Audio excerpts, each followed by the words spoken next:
Well, good afternoon, everybody. I'm Josh Byerly at the Johnson Space Center here in Houston, Texas. It has been a historic day for both SpaceX and NASA as this Dragon test flight came to a close earlier today.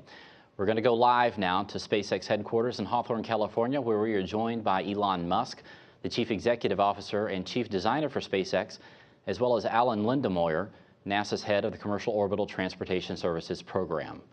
Over to you guys. All right, thank you. This has been a fantastic day. I'd like to again thank NASA and the whole SpaceX team for an amazing job. I'm really proud of everyone, and this really couldn't have gone better. So I'm just overwhelmed with joy for what's occurred here. It's been 10 years, and to have done this and have it go so well is incredibly satisfying. We look forward to doing lots more missions in the future and continuing to upgrade the technology and push the frontier of space transportation. Okay, now to Alan. Right, yeah, Elon, it's just a super great day for spaceflight. And I can't help but to think back when we started the program, we set these three objectives, and I need to look back and see how well we did to meet those objectives. The first was to place very strategic investments to stimulate the commercial space transportation industry so that a new, vibrant, and thriving economy can grow in space.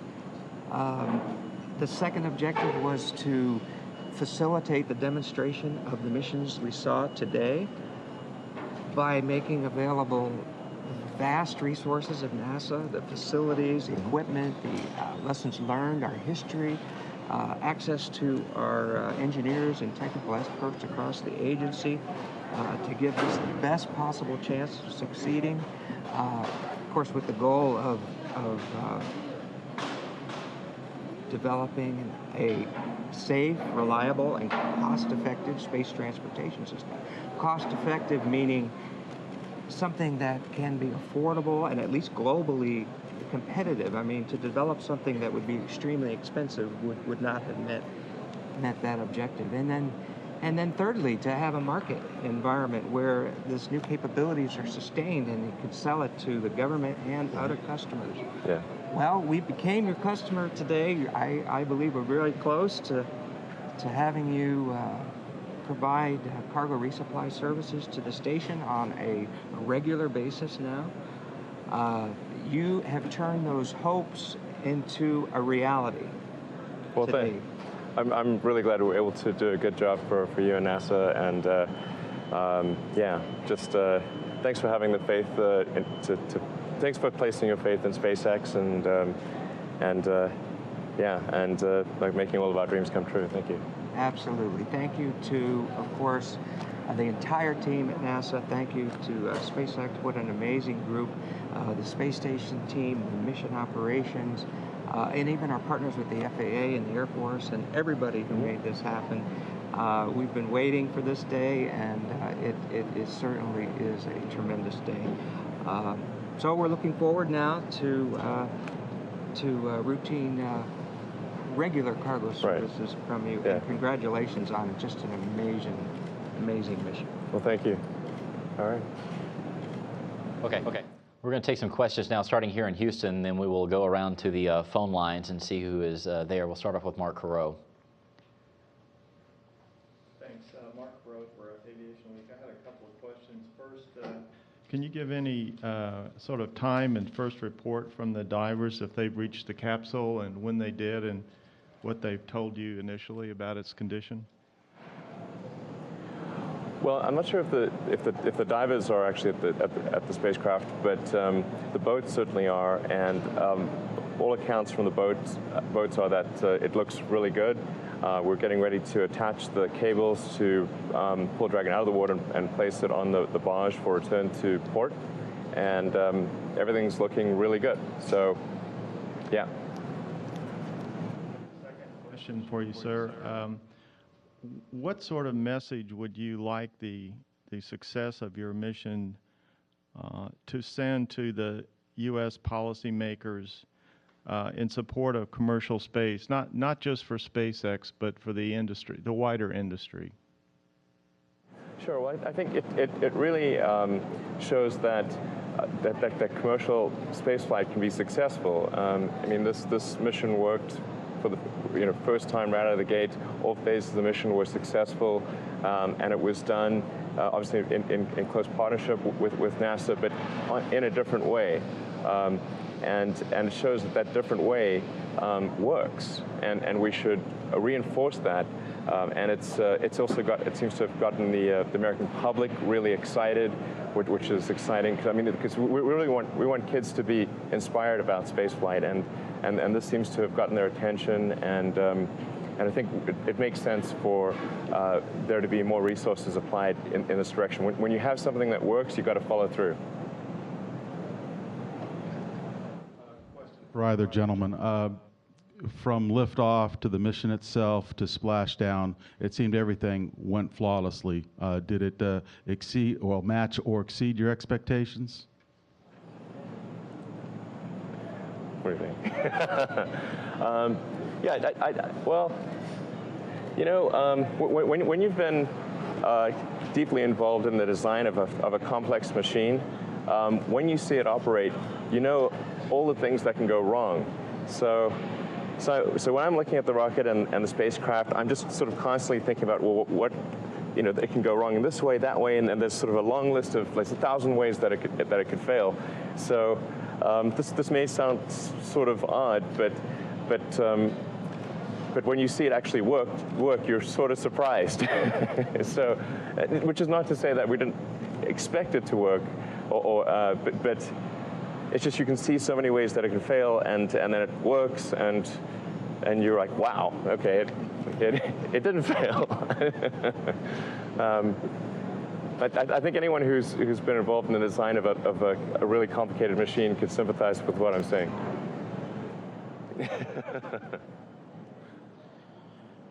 Robert Perlman with CollectSpace.com with a couple of questions. First for Alan. You mentioned starting up CRS flights with SpaceX. Given the really clean flight, how quickly do you think you'll be able to turn around to say they have a to go for the first operational flight? And are there any needed changes given what you've seen during the mission? I don't think it's going to take very long. I was looking at the criteria we set for the mission, and pretty much every one of them looks solid. The only thing left to go is the actual recovery of the cargo, and we should be seeing that come back to the dock here in a couple days for the early access cargo, and then we'll get the Dragon back to Texas, McGregor, Texas, and SpaceX will deliver the rest of the cargo complement to us. And that'll complete the formal objectives that we had for the mission. Everything else looks good. We'll get a quick look report from SpaceX next week, and then we'll await a final report, a post-flight report, several weeks later after that. And I just don't think it's going to take us very long to make the determination that this was an extremely successful mission, and they should be well on their way to starting the services. Great. On a side note, by the way, in the approach to space station, we did have some slight trouble with the LiDARs, which are kind of like the laser radars that do sort of a laser image scan of the space station as you're coming in to do the docking. And it was a little flaky coming in, but we were able to make some adjustments while it was on station, and then as we backed up, we were able to confirm that those adjustments worked. So we're able to eliminate the LiDARs as a concern in the future. Thanks. And Elon, just a quick follow-up. When do you anticipate the first clear images of Dragon in the water or on the barge to be available for us to see? I'm hoping we'll have those images to you within about an hour. That is it here in Houston. Before we go to the phone lines, we have a question that was emailed in from Bill Hennigan with LA Times. He's got a question for Elon. He is saying that SpaceX has many challenges that it has set out for itself in the coming year, what do you believe is the next big milestone for your company? Well, there's for the remainder of this year, there's we're competing to upgrade Dragon to carry astronauts, and so that's an ongoing competition, and we're hopeful that we'll win that contract, and it's actually. It's both going to carry, it would carry astronauts, and it would also land on land and have the ability to land propulsively with the accuracy of a helicopter. So it's a significant technology upgrade as well. So we're really excited about that, and about doing further tests on that propulsive landing capability later this year, and then doing our first operational cargo resupply mission. Which is hopefully towards the end of summer, contingent on NASA approval, and then working on the propulsive landing capability for the Falcon 9 rocket as well, and I think there'll be some exciting footage later this year on that front. So there's a lot going on, and then hopefully next year we'll be launching Falcon Heavy, which will be a very large rocket with twice the thrust of any rocket currently in operation in the world. Okay, let's go to the phone lines. We have a completely full list of reporters on the phone lines. We're going to ask you that you keep it to one question if you can, and make sure you direct it to either Mr. Musk or Mr. Lindenmoyer. We'll start off with Jason Parr with Wired Magazine. Yeah, the question is for Mr. Musk, and was curious, with the success of the COT flight, are there any changes to Dragon that you will now be making that you didn't expect to be able to make because of the success? Are there any, for the first CRS flight, is there any ability to do things you didn't expect because of the success? I think we'll make a series of minor adjustments and improvements, and nothing major, because really there's not much to fix. But we will we'll make minor improvements and adjustments, and probably improve a little more of the automation, so we don't have to have quite so many people in mission control. But really, there's not much to fix. It went very well. Where we'll see that the big technology upgrades are with Dragon version 2. And then there'll be a modest technology upgrade with Dragon Flight 6, which is hopefully sometime next year. Okay, I think that's it from Jason. Let's go to Charles Atkinson. Yes, Charles Atkinson, Examiner.com. For Elon, good afternoon, congratulations. And would you, in your own words, call Dragon's flight a textbook flight? And I asked John about this yesterday, about naming future SpaceX spacecrafts. This really went extremely well, and in sort of say baseball terminology, this would be like a grand slam. It's really I almost feel like it's more success than we had a reasonable right to expect. But so I hope we're able to repeat it. That's going to be our focus, is making sure that we repeat it well in future flights. There are no plans to individually name Dragons yet. I think we want to have the vehicles be reusable before they have names. Otherwise, we're going to have to think of a lot of names. So. Okay, let's go to Matthew Travis. Oh, Matthew Travis with Zero G News, and like everybody else, congratulations on your accomplishment today. And this is for Elon. The International Space University is hosting their space studies program this summer down here at Florida Tech in Melbourne, which is just a stone's throw from where the Falcon was launched. And I was wondering what you would have to say to those students, or any students who are watching this and are inspired by SpaceX and are eager to get involved in the commercial space industry. Thanks.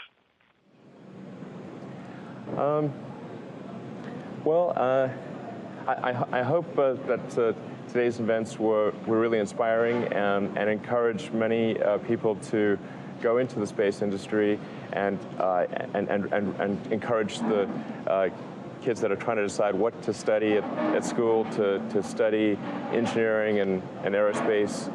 Because I think that we're really at the dawn of a new era of space exploration where there's going to be a huge amount of opportunity and a lot of exciting things happening. Okay, let's go to Marcia Dunn with the Associated Press. Yes, hi. For Mr. Musk, two quick questions. Was this more or less a bullseye for the splashdown? I'm just wondering how close to the X mark you got. And can you shed light now on any of the surprises that were tucked away aboard the Dragon?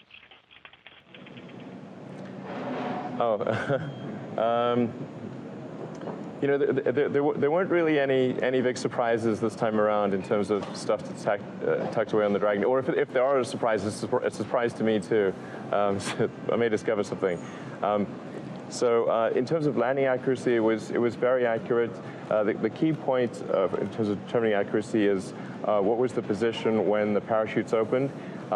And we'll know that once we recover the telemetry from the vehicle. But it appeared as though we were, again, really hitting the bullseye in accuracy. It appears perhaps within less than a mile. Okay, Daryl Nail with Fox Orlando.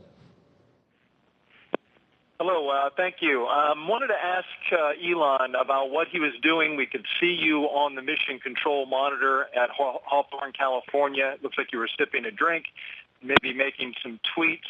Tell me about what you were doing as the spacecraft was re-entering, and then what moment there was where you felt that this had been a successful mission. Sure. Well, what I'm doing is I'm looking at the data that's coming in from the spacecraft. So Dragon is constantly beaming back data on all its systems. So I'm just looking at the systems to see, is everything working? In other words, is everything nominal? Is there anything odd happening? Is the heat shield working? What are the temperatures like? Pressures, voltages, all the data that's coming in. And although honestly, there's not much I could do about it if something was going wrong, but it's you can't help but watch no matter what. And the point at which the main parachutes opened, and all three were working, and Dragon was descending normally. That's the point at which I really felt relieved and knew that the mission was likely to be 100% successful. Okay, Jackie Goddard with the Times of London. Hello, my question is for Elon Musk. Congratulations, first of all. It's clear that you felt very personally hurt by the fact that some of the space heroes who inspired you were also among the most prominent doubters of commercial crew and cargo. Can you describe how much of an emotional journey this whole endeavor has been? And have there been low points where you were even doubting yourself?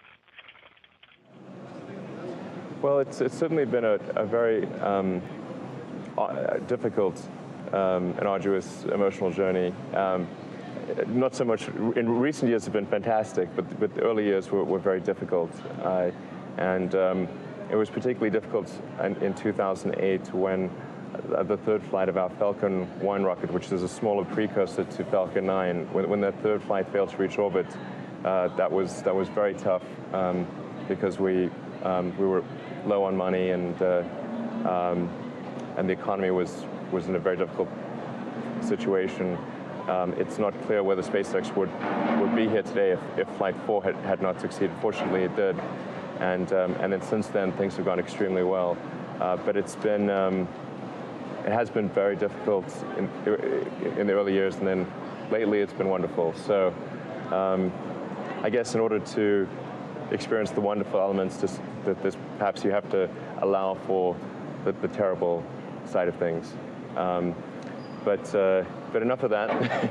This is a fantastic day, and I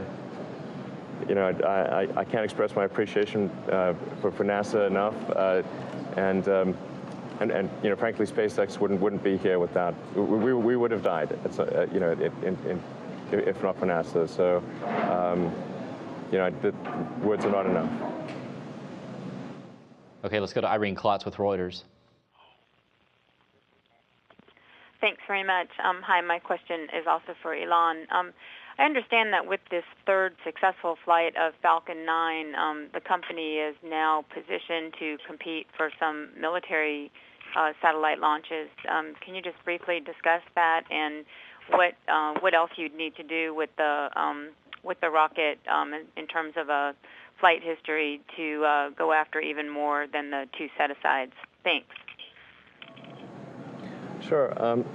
This is so that's at this point, SpaceX has done very well in terms of winning customers in all markets. Obviously, NASA is our biggest and most significant customer, but we've won many commercial launch contracts for flying broadcast and communication satellites, mapping satellites, and that kind of thing from a wide range of customers. So we've got over 40 launches under contract. And 12 of those for NASA, and the others are from a wide array of other customers. So things are going very well. The one market that we've not yet been successful with is launching of Defense Department satellites, although we're hopeful that we'll win 1 or 2 demonstration launches this year. And then we're looking forward to serving the needs of the Defense Department in terms of launching satellites on the main contract as soon as possible. And hopefully the success of the third success of Falcon 9 in a row will give them the confidence they need to open up the defense contract for competition. All right, Ken Kramer with Spaceflight News. Hi, thank you very much, and congratulations to NASA and SpaceX on a fantastic mission and launch. My question is really for both of you. I wonder if you're looking beyond these 12 missions from SpaceX and from the Cygnus, because it was mentioned the other day that the ATV and the HTV may be ending soon. So are you looking at building more than the 12, and what is the contract outlook for that from both of you? Thank you.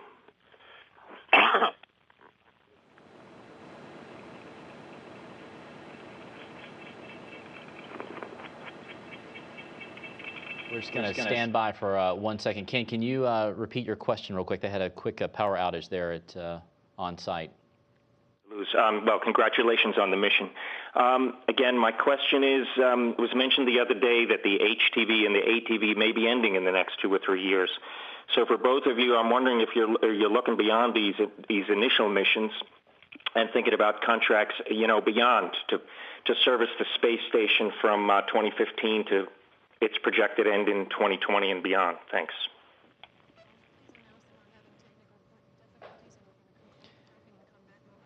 Okay, we're going to stand by real quick. We need to reestablish our link with the SpaceX team there in Hawthorne, California. So just stand by here on NASA television. We're going to get the link back up and running, and we'll be back with our briefing here in just a few minutes. Hi, everybody. Josh Byerly back here at the Johnson Space Center again. Welcome back from our intermission that we just had in our briefing. I think we're going to resume. We have the connection back with our friends out at SpaceX. Ken Kramer, if you are still on the line with Spaceflight News, go ahead and ask your question one more time for us. Okay, I am here. Thank you. Congratulations again on the mission to NASA and SpaceX. It was truly fantastic. My question is, looking beyond these 12 missions, you've got to service the space station for many years to come till the end of this decade. But as was mentioned the other day, the ATV and HTV production lines are going to come to an end. So what's the plan? Are you looking at that, and any contracts for beyond these 12 missions? Thanks. Well, certainly these current contracts run through, I believe it's 2015, and the station's going to need some cargo resupply. So absolutely, we'll be working on follow-on activities to be sure we fulfill our obligations for supplying the space station, and we'll be working on that very soon. And also, I think it's very important to look beyond the space station, because this is proven that in order to complete our exploration goals, that we absolutely must have our strong partnerships with commercial industry. And I know there are opportunities out there that will fit very well within our architecture for exploration. So we'll be looking at those opportunities also. Okay, let's go to Dan Leone with Space News.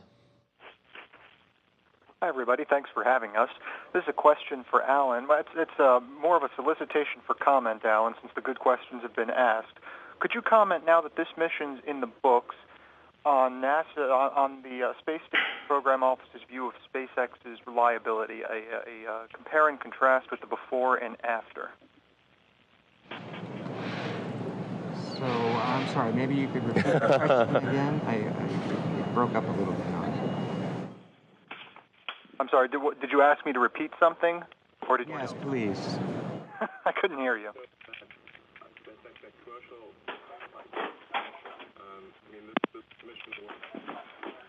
Repeat the question. I would like Alan to comment from the Space Station Program Office's point of view on the reliability of the SpaceX hardware and delivery architecture now that we have a delivery in the books. Absolutely.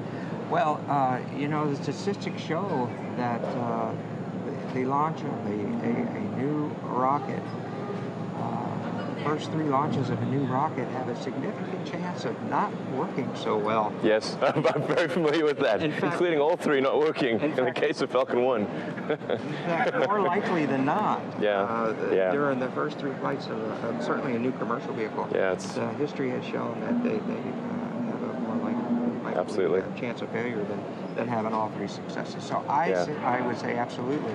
At this point, not only statistically, but what we've seen proven now is that is a very reliable vehicle. Statistics also show that on the spacecraft side, they tend to be more reliable in their beginning. But I would say this vehicle performed so solid, and the little things that came up along the way are something that can be easily tweaked. And I would say quite confidently that we're looking at quite a reliable space transportation system here, and I'm sure it's going to serve the space station very well. Okay, let's go to Clara Moskowitz with Space.com. Yes, hi, thanks. My question is for Elon as well. I'm wondering if you can say anything about the plans for this particular capsule, if it's going to go on public display, and if so, where you personally would like to see it end up. We don't have any definitive plans for this capsule or for the spacecraft. And in terms of where I'd like to see it end up, I think it'd be cool to show it to, maybe do a little tour of the country and show it to people around the country, get, in particular, get kids and students excited about space. I think that's anything we can do to sort of help on the education front, I think would be really good. Okay, thanks, Claire. Let's go to Alan Boyle with MSNBC. Congratulations to everybody. And my quick question would be for you, when you're referring to propulsive landing, does that mean that you would switch to landing on land rather than splashing down later in the sequence of flights for NASA resupply? And if so, what's the procedure for proving that out? Thank you.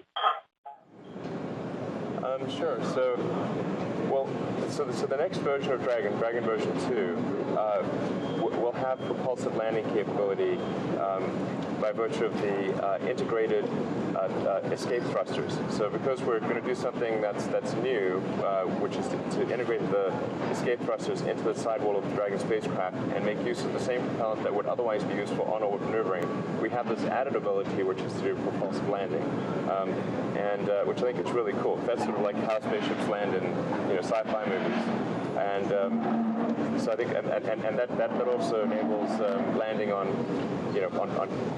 in other parts of the solar system that don't have an atmosphere or have a very thin atmosphere, and obviously don't have any landing strips.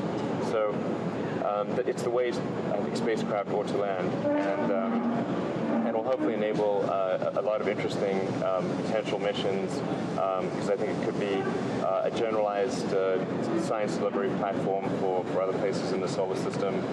And so from a schedule standpoint, I think we'll start hopefully doing some propulsive landing initial tests later this year. And I'm not sure when it would actually go operational, but I would say it's probably 3 years if things go well, and then maybe 4 or 5 if we encounter some challenges along the way. Okay, quick reminder for everybody on the phone lines, if you're listening to us and also watching us online, we ask that you turn your computer down because it makes us hear ourselves twice, which is not fun. Let's go to Roger Ball with the BBC Radio.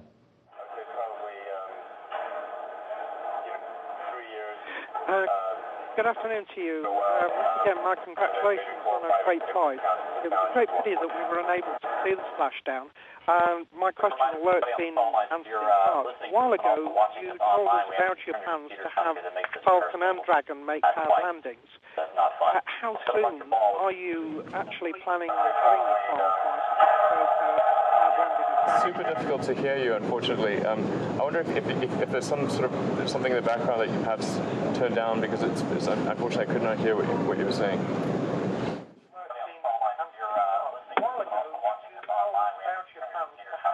Go to the next caller.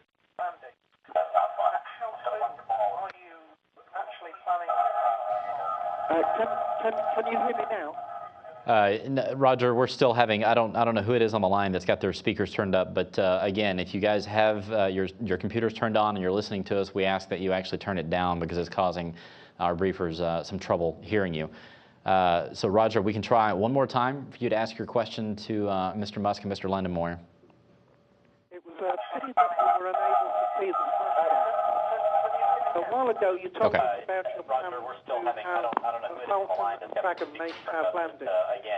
Just how soon are you planning on a trial flight of the proposed paired landing for both Dragon and Falcon? So Roger, we try one more time for you to ask your question.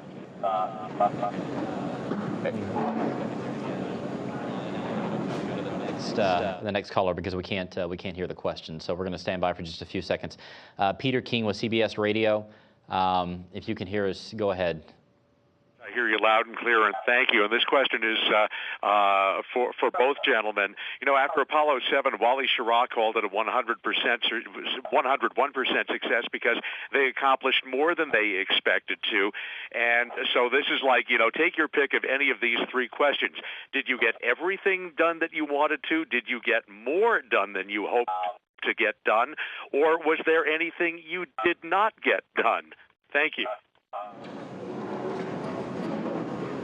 Well, I mean, I can answer from the objectives and the success criteria we established for this milestone. In fact, 2 milestones, because we originally had 2 flights planned to demonstrate all of these capabilities, and they were combined into 1 demonstration flight.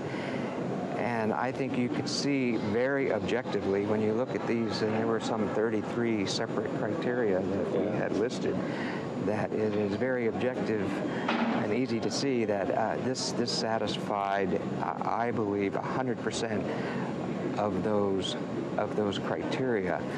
Like I said, there's a couple left to go. We're going to have to see the cargo, get the cargo back in our hands. Okay. Those are the last 2.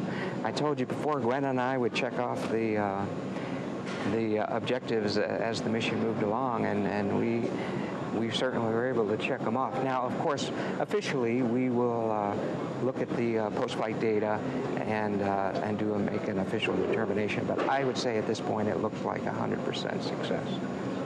Yeah, I mean that's what it looks like. Looks like everything worked really well. Some things did in fact work better than expected. Our solar panels, for example, generated more power than we expected, which was great. And so when we attached to the space station, our batteries were basically full, and we expected them to be depleted a lot more. So yeah, I think on balance, it's fair to say things really worked better than expected. We have a lot of redundant systems, and we really didn't need to use them hardly at all. So, yeah, it really worked fantastically well. Okay, we've got about 3 more reporters on the phone lines. Before we get to those, we've got a surprise for you. We finally got the first image of Dragon there in the Pacific Ocean. SpaceX just released it a few minutes ago. So there it is, after a successful mission.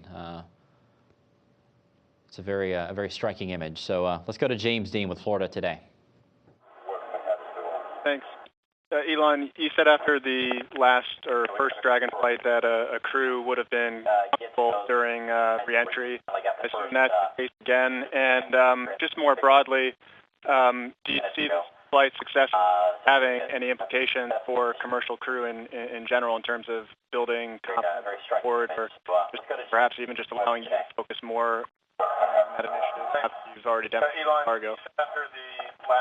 Absolutely. So, hypothetically, if someone had stowed aboard Dragon and then, or someone had jumped on board from the space station, we could have actually taken people to and from the space station with the cargo version of Dragon. That's perhaps important to appreciate, and probably a lot of people aren't aware of it. No, it's not something we would necessarily say is. It's not the right. It wouldn't be the right move, because we obviously want to make sure that the vehicle is proven many times over before any people are on board. And we'd also want to add things like the escape thrusters to be able to get away from the launch vehicle in a worst-case scenario, enhance the life support system, and have obviously seats and controls and that kind of thing. But it is kind of cool to think that if someone had stowed away on board Dragon, they actually would have been okay. So I think that's great, and I think this does provide a lot of evidence to support the promotion of the NASA Commercial Crew Program, and I'm hopeful that this will give many in Congress that had concerns, that this will give them reason to feel that they can support the NASA Commercial Crew Program. Okay, thank you, James. Let's go to Hannah Elliott with Forbes.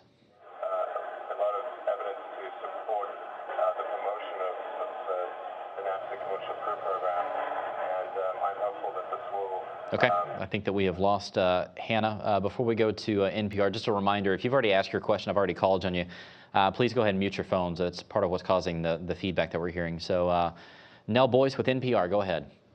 Hey, this question is for Elon. I'm wondering if you're able to see this first image of Dragon that's come back floating the Pacific, and if so, what your thoughts are, and also how you plan to celebrate. Well, I guess my thoughts are welcome home, baby. That's what I'm thinking. Really looking forward to seeing it arrive at the port, and then unloading the cargo with NASA, and yeah, it's just I feel really great. It's like seeing your kid come home. Okay, a couple of quick follow-ups here in Houston. Go ahead. Yeah, Matt Samsel, News 92 FM. The idea, the concept of commercial flight working with NASA was a bit of a controversial one when the current administration made it. For either gentleman, is this validation of that decision?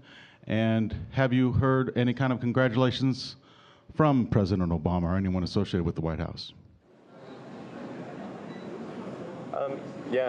So actually the president called me last week to congratulate me on and SpaceX and NASA and everyone associated with the flight, to congratulate us on the success of the launch, which I very much appreciated.